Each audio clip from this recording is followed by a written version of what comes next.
The world has changed massively while you've been trying to change it. Do you think you've changed it, or has it changed around you? Well, I'm certain that I have been a part of that process of change, perhaps quite a small part, but together with many thousands, hundreds of thousands, even millions of people, we certainly have changed the world. When I was growing up, apartheid was taken for granted. It's now history. Pinochet was ruling in Chile. He's now dead. Lots of things in the world have changed, and all for the better. You are probably best known for direct action. Can you explain to me what it is? What does it mean to you? Well, my inspirations for direct action are Mohandas Gandhi and Martin Luther King. They were two extraordinary men who faced insurmountable odds in trying to overturn, first of all, British rule in India, and secondly, segregation in the deep south of the United States. They did initially try to work within the system, which I have also done. And it's always preferable to sit down and negotiate and to get a compromise and an agreement. But when that doesn't work, you either got to accept the status quo or do something a bit more challenging. But they did it. They did it. They did it non-violently, peacefully, but also very, very successfully. But direct action has always been misunderstood by the authorities because it's always been portrayed as a violent thing. Can you explain why you don't see it that way, why you see it as non-violent? Well, of course, direct action can be violent, and I don't agree with that. You know, my activism has always been based upon the principle of non-violent direct action and civil disobedience. And in the 100 or more arrests I've endured, every single one was for an entirely peaceful protest. No one was harmed, no damage was caused. But I was prepared to get arrested to make a point about a grave injustice. A good example was, of course, the attempted citizen's arrest of President Mugabe of Zimbabwe, not once, but twice. The first time in London in 1999, when myself and colleagues from the LGBT group Outrage ambushed his motorcade and actually had him under arrest. And then the second time was in Brussels in 2001, when I tried to arrest him in the lobby of the Hilton Hotel. Now, on both those occasions, it was not about LGBT rights, even though he's a notorious homophobe. It was about the wider, broader human rights abuses, in particular, his authorization and condonement of torture of people in Zimbabwe. So just talk me through what happened. I mean, as you come eye to eye with this man. Well, what happened, for example, in the first attempt in London in 1999, I received a late night phone call informing me that President Mugabe had come to London on a private shopping trip, and he was staying at the St. James's Court Hotel near Victoria Station. Before I could make any further inquiries, the caller hung up, and I was left with a dilemma. Is this a hoax or is it genuine? I decided to assume it was genuine. So the next morning, I contacted Amnesty International in London. I got a file about Mugabe's human rights abuses, in particular the case of the torture of these two journalists, which was the legal basis for his arrest. And then I phoned around people to try and get them to come along and help me have a go. I've never heard so many plausible excuses in my life. But understandably, you know, I was really nervous. You know, his bodyguards could be armed, you know. So what happened is we lay in wait outside his hotel early in the morning, knowing at some point he'd have to come out. I brought with me a journalist, a photographer, and a video person so that everything we did could be documented. And then just lay in wait. And eventually, Mugabe came out in a limousine. I scratched the top of my head to indicate to my colleagues that he was in the car. And they very courageously ran straight out in front of his speeding limousine, forcing it to halt about 6 inches from their legs. Then one of them ran behind the car, so it couldn't go forward, couldn't go back. And I ran from the side and opened the left-hand rear door. And it was open. Amazingly, it was unlocked. And then gently reached in and took Mugabe's arm and held out my other hand with a open palm to show I didn't have a weapon. And then said, President Mugabe, you're under arrest on charges of torture. Torture is a crime under international law. I am now summoning the police. you should have seen the look on his face. I mean, he is very dark-skinned, but a visible ashen pallor came across his face. His eyes popped, his jaw dropped. He recoiled in his seat, holding up his hands. He looked like a frightened 10-year-old kid. The bodyguard... He probably thought you were coming to kill him. I mean, well, I had the open palm, so I clearly didn't have a weapon. And the bodyguard in the back was, well, I'm sure he's probably ended up in prison because he recoiled in his seat as well and did nothing. So we summoned the police and we explained who was in the car. They were gobsmacked. The officer said, "You mean the president of Zimbabwe?" And we presented the documents, all the documentation for his lawful arrest and prosecution. And the police just knocked them out of our hands. We were eventually taken to Belgravia police station. We were facing a whole lot of charges, obstructing the highway, criminal damage, riot and affray, all trumped up charges. On the opening day of our trial, as soon as our defense team announced that we had a complete video of the entire episode and would show that 15 police officers were apparently intent on committing perjury, the case was dropped. We did not succeed in arresting President Mugabe, but the media coverage around the world about what we tried to do did raise awareness about his human rights abuses. And in the weeks after, I received thousands and thousands of emails in a period when not that many people in Zimbabwe had emails saying, you know, thank heaven someone did something. You know, we thought no one cared. So psychologically and emotionally, it was incredibly important for a lot of Zimbabwe people. that was, I mean, it was a sincere act on your part, but it was obviously viewed by many people as a stunt. You know, that you must have known this was never going to fly. You know, you were going to end up being taken away by the police, and you must have thought that was pretty likely when you set out. And your protests have always sort of skirted this line, or you know, of people saying, well, it's a Peter Tatchell stunt or it's a human rights protest.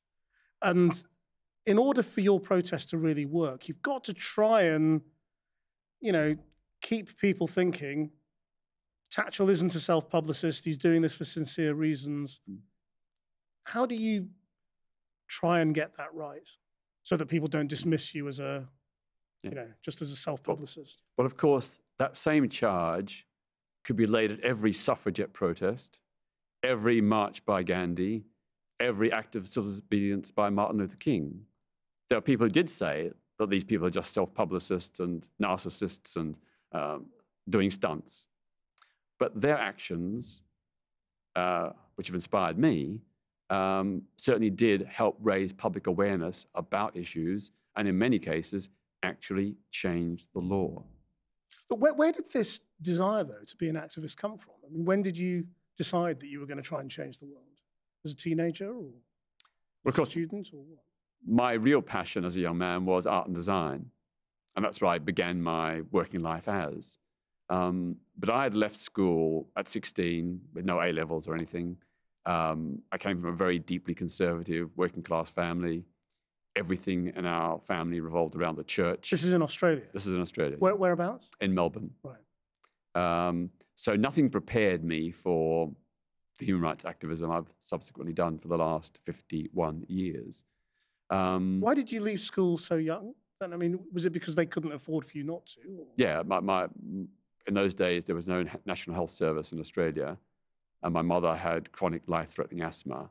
So a lot of our quite modest income anyway, my father was a factory worker, a lot of that income went on medical bills and hospital trips. So my parents needed me to go to work to earn money. Were they political at all? I mean, Not at all. They taught you about the world? Not at all. No, they were totally disinterested. Totally disinterested. So my first campaign was in 1967 against the death penalty, when an escaped prisoner was due to hang for having allegedly shot dead a warder during an escape. But the evidence against him was not conclusive. He was hanged anyway. And that made me a lifelong skeptic of authority. It led me to say, well, if people in power are prepared to hang a man with at least some reasonable doubt about his guilt, what else are they doing? So did you have friends or a mentor, or, you know, who was helping you along this path? Or was it all just coming from you? I had no one. I had no one. So what's your explanation as to why this 15-year-old boy from a working class family in Australia suddenly started caring about these issues? Well, it may have been partly to do, ironically, my parents' own very devout and quite fundamentalist Christianity. The sort of things I took from Christianity were the idea of love thy neighbor as thyself, be a good Samaritan. Social justice. Yeah, I am my brother and sister's keeper. So I translated those ideas into the need for us to each take personal responsibility for our lives and what is happening around us. And were you a regular Australian kid? Did you go to the beach? Did you surf? Oh, yeah, Did you yeah, do all those I was things? surfing fanatic. Yeah. So did you think of Australia? I say this as somebody with lots of family in Australia. My wife's Australian. I mean, did you think Australia was sort of primitive in its thinking back then around issues of social justice, around the death penalty, around military action and all of those things? Did you think, God, this place is stuck in the 1950s? Well, it was stuck in the 1950s, and we had our own version of McCarthyism. So I nearly lost my job, my first job, because I'd been seen by my boss at an anti-Vietnam War protest. I had to plead and grovel to get him to keep me on. But that was the kind of toxic atmosphere. If you supported liberal causes, you were a communist, or you were aiding the communists. Were you conscious of sort of wrestling with your sexuality at that time as well, at the same time? Well, I didn't realize I was gay until I was 17. And then I just had an instant acceptance, amazingly, given my... Just a moment? Yeah, yeah. Well, in my parents' theology, homosexuality was up there with rape and murder, one of the worst possible sins. But at 17, I began to dawn on me that I might be gay. And I had my first sex with a guy who I worked with. And I remember lying back in bed with him and thinking to myself, well, if this is what gay is, I'm obviously gay, and it's wonderful. And I thought, you know, the Bible has got it wrong, or the Christians have got it wrong. You know, Christian teaching is supposed to be about sins because they cause harm to others. This didn't cause harm. This brought great joy to me and my partner, with whom I'm now still lifelong best friends. Why do you think you found it so easy to get your head around, whereas so many others didn't in the same situation at the same time? I'm not sure, but I guess, you know, by this stage, I'd already been doing, you know, 2 or more years of social activism and challenging and questioning the consensus. So that sort of made it easier. And, you know, I never had any guilt or anxiety at all. From that moment onwards, I was totally relaxed, content, fulfilled, okay about being gay. And did you think at that age, 17, that this was going to be your life, that you knew your life was going to be about trying to change the world? No. Back in those days, when I was 17 in 1969 in Melbourne, Australia, there was no gay movement. There weren't even any gay helplines or counseling services. There was absolutely nothing. But I thought to myself, well, there's nothing now, but I want to make something. So I tried to set up an LGBT rights organization, but all my friends were too terrified. Most of them were somewhat older, and they said things like, what do you know? You're only 17, go away, you'll get us all arrested. So all I could do was write letters to newspapers or things like that. What was the law in Australia in those days? Homosexuality was totally illegal in the state of Victoria, punishable by several years imprisonment, and even... At any age? Yeah, and even compulsory enforced psychiatric treatment. This is the late 60s? Yeah. So when did the law change? Well, it changed different times in different states, but in the state of Victoria, it didn't change till 1981. That's extraordinary, isn't it? Yeah. I mean, yeah. But see, I didn't have a template. I didn't have mentors. I didn't have an LGBT movement to guide me. So I took as my template the Black civil rights movement in the United States. I saw that their ideals and values and methods as a very useful, practical way to advance LGBT rights. So in the absence of anything else, that was my template. That was the way I began my campaigning and have continued ever since. I remember also reasoning at 17, no one else had ever told me this, but I just worked out in my own mind, well, if Black Americans are an oppressed minority, then so are LGBT people. And we have the same claim for equality and social justice. And I reasoned that, given the experience of the Black Civil Rights Movement, that it would probably take about 50 years to win LGBT legal equality in countries like Australia, Britain, and the United States. And you were right. My guess was almost right, almost right. But that was a guess. That was a guess. But do you think it's happened? I mean, Britain now thinks of itself as this socially liberal country where politicians proudly talk about, voting for gay marriage and wanting to change Britain's attitudes and how we're a totally different country to the one we were 20 years ago. Why do you think that's happened? Do you think it's happened because of campaigning, because of awareness raising, or do you think it's just been a natural march of progress, friendships, evolution? Social change is never natural and happening of its own accord. It had to be made to happen. It has to be made to happen. And that's the same for women's rights, Black rights, working class rights, and the rights of LGBT people.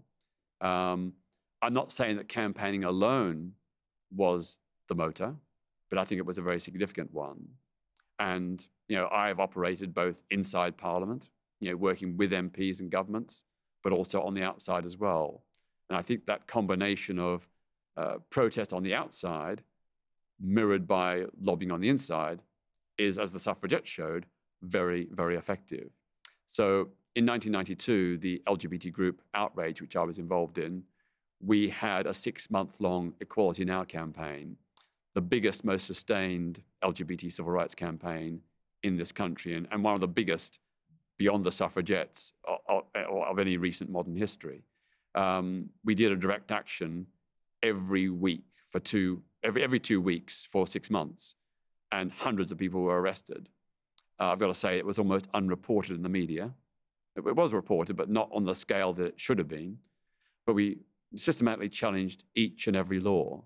We confessed to committing crimes under these draconian Victorian-era legislations, and challenged the police to arrest us. The public profile of Outrage was basically about this organisation that was going around outing people who were in the closet. Mm-hmm. And it was seen as an outrageous movement, because you were, you were accused of ruining people's lives, of breaking their human rights. Mm-hmm. Do you think you got it wrong at all, that whole campaign? Well, first of all, outing was just a tiny, tiny fragment of the collectivity of what Outrage did over. But it's what it was famous for at that time, isn't it? Yeah. We never outed anyone because they were gay. It was because they were hypocrites and homophobes. If someone was privately gay, secretly gay, we didn't touch them. But public figures who condemned and attacked the gay community, who supported anti-gay laws, we gave them warning, and if they continued, we then named them. How did you warn them? Well, we looked privately, and we made public. You'd send them a letter, or and we made public statements as well. We said, if these people continue, like the Church of England bishops, if you continue to condemn LGBT people, if you continue to say that Parliament must maintain discrimination in law despite your own homosexuality, you will be named. Are there any regrets? Are there any ones that you think, I'm not sure we quite got that one right? No, because we were very, very cautious. We could have named 15 bishops, but we chose to only name 10 on the basis that in 5 of the cases, there was some degree of doubt or uncertainty. So we only named people who were absolutely cast iron assured were gay. And none of those bishops ever denied being gay. The positive consequence is that some of those bishops later on became great allies of the LGBT movement. It also prompted the then Archbishop of Canterbury, Dr. George Carey, to set up the first official dialogue between the Church of England and the lesbian and gay Christian movement. So do you think as a method to change the world, that one worked? Would you say that was a good one? It was ethically justified, and it worked because it did reduce the homophobia of those people. There were casualties, though, weren't there? I mean, effectively, in that there were lives that would have been ruined at that time. No. Maybe they were hypocrites, but no, none of those bishops' life was ruined. Can you be sure? Well, I've spoken to a lot of them. In fact, some of them say, in retrospect, it was painful, meaning embarrassing at the time, but they feel better persons for it now. I think the proof of the pudding is in the eating. We actually helped change things for the better. And do you think you were, because your profile in those years was really quite bad, wasn't it? I mean, a lot of people hated you. Yeah. I lived with death threats all the time. Yeah. And violent attacks upon my home, and even being physically assaulted in the street. Yeah. And you were certainly the focus of hate in the media. I mean, the newspapers loathed you. Yeah. Do you think that was because they were just homophobic, or because you were a convenient target, or what do you think was really behind it? I think I was deemed to be an uppity queer. I think there was homophobia behind a lot of it. Because all of those newspaper editors, would have had gay friends and gay members of the family and all the rest of it. I mean, possibly. They can't all just been driven from some fear of the gay community. Well, I don't know, but there was one very famous newspaper columnist who said that I hear that some people say that Peter Tatchell should be killed. That wouldn't be a very bad thing. And this was in a national newspaper. So that was the kind of atmosphere there was. And yes, it was personally quite painful and difficult for me to cope with, psychologically and emotionally. It was tough. But I was motivated by my love and concern for victims of homophobia, biphobia, and transphobia. I wanted to defend them and thought that they, the victims, had to be defended by any peaceful means necessary. I mean, clearly it was a very frightening time. And you seem, I've known you vaguely, I don't know, 25, 30 years. And I remember you then as as quite a nervy man. You could come over as paranoid. Mm-hmm. I wouldn't say paranoid, but I'd say nervous. Yeah. But you would come over as quite afraid at times of what would happen to you. For 20 or 30 years, from the Bermondsey by-election when I first came to public prominence in 1983, I had non-stop death threats and hate mail running into the thousands or tens of thousands every year. I was physically violently assaulted in that 30-year period over 300 times. Nearly all the teeth in my mouth are chipped and cracked and had to be reconstructed through restorative dentistry. I've been attacked with bottles, bricks, stones, iron bars, fists, boots. There's been over 50 attacks upon my flat, including 3 arson attempts and a bullet through the front door. There's been various periods when I've had to be under police armed guard. In the mid-1990s, there was a plot by the neo-Nazi group Combat 18 to kill me and 9 other prominent public figures. In the early 2000s, I had to have armed police protection over challenging the Jamaican reggae and dancehall singers who were advocating killing gays and lesbians. They sent a hitman here to kill me. So, what effect does that have on your mental health? Living like that? Yeah, I've lived with post-traumatic stress disorder for many decades. Often, waking up with night terrors, reliving the violent attacks. And I'm so lucky that I haven't been seriously injured or even killed. The police and my doctors have said, you are one lucky man. You could have easily been killed in this period. And for me, it was like living through a low-level civil war.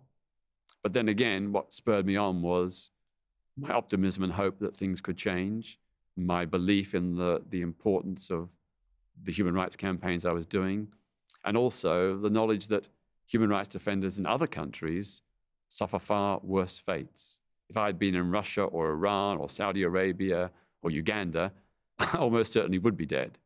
So, their courage inspires me to keep going. And I've had my challenges and my setbacks, but nothing by comparison to what they've endured. And that inspiration is what drives me on. In terms of changing public opinion, how important was it to have alongside the radical protesters like you, the cuddlier ones, the Ian McKellens, the household names saying, well, no, I'm gay too? Yeah, absolutely. Very, very important. As I said, you need both. You've got to cover all bases. Yeah, you need the suffragettes and the suffragists, and they work in synergy. And so good cop, bad cop. So what difference to that method has social media made? Because a lot of people now think a protest is a hashtag. Yeah. You know, that you can change the world on Twitter. Yeah. Well, I think a lot of social media campaigns can be effective, but you really need to get millions of signatures to make an impact. And you really have to target, that campaign to the right people. So the big campaign to get a statue for Millicent Fawcett in Parliament Square, or to get Jane Austen on the £10 note, those were driven initially in part by social media. And that was very effective, and it helped bring about those two positive changes. So I'm not against social media, it's fine, but sometimes it's not enough. When people in power won't listen, if they won't listen to an argument presented well, if they close their minds and hearts to reason and compassion, then sometimes you do have to force the issue by putting them under some kind of pressure. I think the great tragedy about the campaign against the Iraq War, which of course I supported and was involved in, was that it didn't have any financial leverage. It didn't have any leverage against the Blair government. Despite millions of people making it clear through vast numbers of protests that they did not support this war, the government went ahead anyway. Now, if there'd been some kind of leverage against that government, such as financial leverage, if millions of people had said, we're refusing to pay our tax, for example, that might have prompted a rethink. Although it certainly worked with the poll tax. With Margaret Thatcher, it wasn't the violent protests against the poll tax that brought down that awful law. It was the millions of people who either refused to pay the poll tax or delayed their payments and made the system unworkable. A classic example of non-violent direct action being successful. But the irony of the Iraq war protests were that, yes, of course, they couldn't stop the Iraq war, but they've had a massive impact on Britain's foreign policy since. Absolutely. Because the fear of those protests, or rather the fear of the electoral impact of another unpopular war, has had a huge change on British foreign policy. Some people would say, for the worse, because it's made politicians terrified of intervention. Let's just talk about Labour for a second, because you wanted to be a Labour MP, you stood as a Labour candidate, but you were denounced by Michael Foot, the then Labour leader. You had a very, very high-profile fight to stand in 1983. You were very unpopular in sections of the Labour Party. And then you left Labour because the new Labour Party didn't stand for very much that you stood for, became a Green. Mm-hmm. Do you now look at Jeremy Corbyn and think, oh, I might go back? Well, first of all, let me say, people often ask me, don't you wish that perhaps you'd been elected in 1983 as a Labour MP? And I say, well, of course. And I'm very disappointed and feel quite ashamed that I lost that election. I felt I let down myself, but more importantly, I let down Labour. People say, well, where would you be now? And I used to say, oh, probably I'd be a... House of Lords. No. If I'd been elected in 1983, I probably would have been a very, passionate backbench MP like Jeremy Corbyn. Because Jeremy Corbyn is now leader of the Labour Party and hopefully the next Prime Minister. So, history has some weird turns. Do you see him as a kindred spirit? Yes. I mean, I've got some criticisms. Like, as I said, I'm very disappointed that he hasn't done more to push for humanitarian aid drops to civilian populations in Syria. I'm saddened that he is not yet supporting a fair voting system, a system of proportional representation, where the proportion of seats won by a party correspond roughly to the proportion of votes they get. And I'm quite saddened that he hasn't done more on what I call economic democracy. That is, making it mandatory for private companies and institutions like the National Health Service to have both employee and consumer representatives on the management boards to give a social impact, a social dimension to the deliberations of those institutions. But apart from that, and perhaps one or two other things, I think Jeremy's got the right answers. I think his policies, renationalising the railways, closing tax havens and loopholes, these are all good policies which will benefit the British people. So I'm supporting him and hoping he does become Prime Minister. Do you feel the gay rights struggle on which you've spent so much of your life is effectively won? Well, in terms of formal legal equality, we have made huge progress. Just think about it.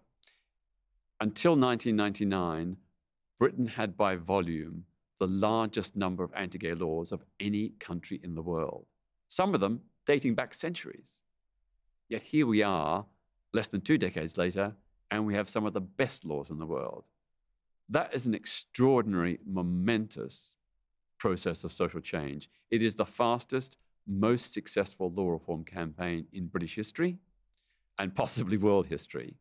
Never have so many laws affecting a particular community been repealed in such a short space of time. That's a huge tribute, not to me, but to the tens of thousands of LGBT people across the country who've been part of that process, and very importantly, our straight friends and allies. Without them, we could not have made this progress.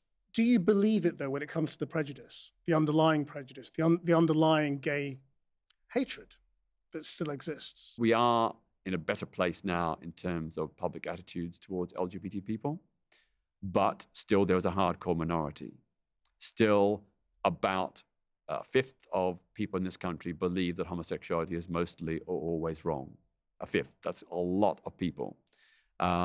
Much less than in the past. What used to be 2/3 in the late 80s and early 90s. So it has gone way, way down. But, you know, in our schools, nearly half of all LGBT kids are bullied in our schools because of their sexuality or their gender identity. Over 1 million people who are LGBT in this country have been victims of homophobic, biphobic, or transphobic hate crimes. Often not just once, but 2, 3, or 4 times over their lives. So there's still work to do. And when you look at the global picture, of course, it's almost hardly begun. I mean, there are still 72 countries, 36 of them Commonwealth countries, that have a total prohibition on same-sex relations, with penalties ranging up to life imprisonment and even execution in 10 Muslim-majority states. That is just unconscionable in the 21st century. So I have never, ever seen LGBT rights purely from a British perspective. But I've always seen it as a global question, and I won't rest until LGBT people worldwide have the freedoms they deserve. Do you think Labour is getting it right on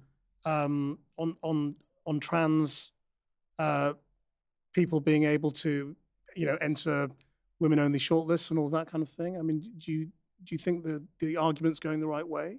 Absolutely. I mean, I'm really pleased that Labour has taken on the trans issue. You know, there's all this fuss about bathrooms and all these issues. What people have to focus on is the horrendous scale of hate and violence against trans people in this country and around the world, where trans people are being murdered for who they are, where the hatred and rejection they suffer leads to astronomically high levels of suicide and attempted suicide. Of young trans people, over half have attempted or contemplated suicide. Over half. That's truly, truly shocking. And I think, you know, it's really important that we recognize the right of trans people to be who they are. You know, some people make all kinds of arguments, particularly some feminists, which I'm very surprised about. They say they're really men. This reduces gender to genitals, and that's absurd. Gender is about much more than genitals. It's about emotions, psychology, and mental states. And I think that the science shows that there are some differences between male and female brains, and that is almost certainly likely to be a component in a lot of people who have a trans identity, and that's their absolute human right. I think, you know, when trans people are treated the way they are by some people on the progressive left, it strikes me as absurd. Back in the day, when I was young, the women's liberation movement used to say, biology is not destiny. Now they seem to be saying biology is destiny. If you're born with male genitals, you are a man, you'll always be a man. That to me is a very reductive and deterministic view, which doesn't take into account the real human suffering and feelings of trans people. Well, we're coming to the end, but I just want to, I want to sort of put one, you know, criticism to you as well and see how, you know, what your answer to it is. I mean, over the years, some people have said of Peter Tatchell, well, why doesn't he go and get a job? Why are we paying for the Peter Tatchells of this world to live in a council house at our expense to try and change our society? What's your answer to that? Well, first of all, for 45 years, I worked unpaid. I never earned a penny. I lived in dire poverty. For more than 2 decades, I couldn't even afford to turn on the heating in winter. I had to live in my flat with a hat, woolly hat, 3 jumpers, 2 pairs of trousers, and big, thick boots. I don't want to brag or boast or want sympathy, but I did make some real personal sacrifices. I couldn't have holidays. I couldn't go to the cinema. Every penny I had went on campaigns. As regard my council flat, I've lived there almost 40 years. I've more than paid off the cost of that council flat. I refused to buy it, even though I could have bought it for £15,000. It's now worth over £320,000. I've made my sacrifice. I don't want thanks for it. I don't want pity. I don't want sympathy, but I've done my bit, and I will continue doing my bit, hopefully for about another 25 or 30 years. I think perhaps retiring at about 95 might be appropriate. I think I might deserve that. But until then, I intend to carry on, as someone described me as the Duracell activist. He goes on and on and on. And I'm sorry if some people find it boring or offensive, but I believe passionately in human rights. And my motivation is very simple. I love other people. I love liberty, equality, justice, freedom. And those values are what drives me. And you may think I'm wrong, and maybe I am wrong, but I am following my conscience.